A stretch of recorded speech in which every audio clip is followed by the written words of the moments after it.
North south বিশ্ববিদ্যালয়ের শিক্ষার্থী অপূর্ব পাল কর্তৃক পবিত্র কোরআন শরীফ অবমাননায় প্রতিবাদে টঙ্গীতে জাতীয় উলামায়ে মাশায়েখ আইম্মা পরিষদের মানববন্ধন। সম্প্রতি নর্থ সাউথ বিশ্ববিদ্যালয়ের শিক্ষার্থী অপূর্ব পাল পবিত্র কোরআন শরীফকে অবমাননা করে পুরো মুসলিম উম্মার হৃদয়ে গভীর আঘাত এনেছে। ইসলামের সর্বোচ্চ পবিত্র গ্রন্থের প্রতি এমন জঘন্য আচরণ কোনোভাবেই গ্রহণযোগ্য নয়।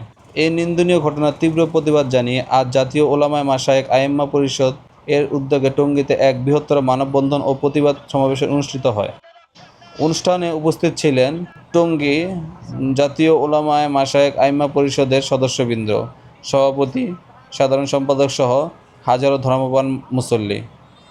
সভায় বক্তারা বলেন, নর্থ সাউথ বিশ্ববিদ্যালয়ের শিক্ষার্থী অপূর্ব পাল যে জঘন্য কাজ করেছে তা কেবল মুসলমানদের নয়, মানবতারও অবমাননা। পবিত্র কোরআন শরীফ মুসলমানদের প্রাণ ও ঈমানের অংশ।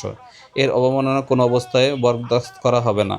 তারা আরও বলেন, সরকারের প্রতি আমাদের জোর আহ্বান যেন অবিলম্বে অপূর্ব পালের বিরুদ্ধে কঠোর আইনগত ব্যবস্থা নেওয়া হয় এবং ভবিষ্যতে কেউ যেন ধর্মবিরোধী কাজ করার সাহস না পায়।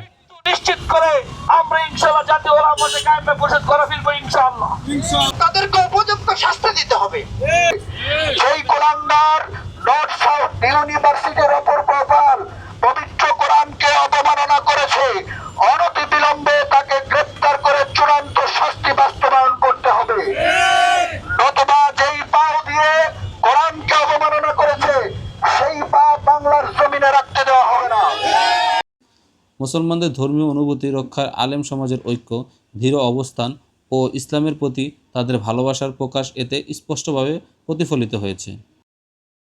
অনুষ্ঠানের শেষে দেশের শান্তি, ইসলামের মর্যাদা রক্ষা এবং অপরাধীর দৃষ্টান্তমূলক শাস্তির জন্য বিশেষ দোয়া ও মোনাজাত করা হয়।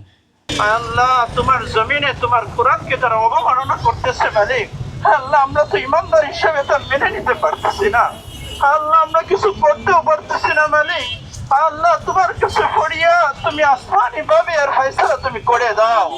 আল্লাহর দুশমনকে দুনিয়া থেকে তুমি বিদায় করে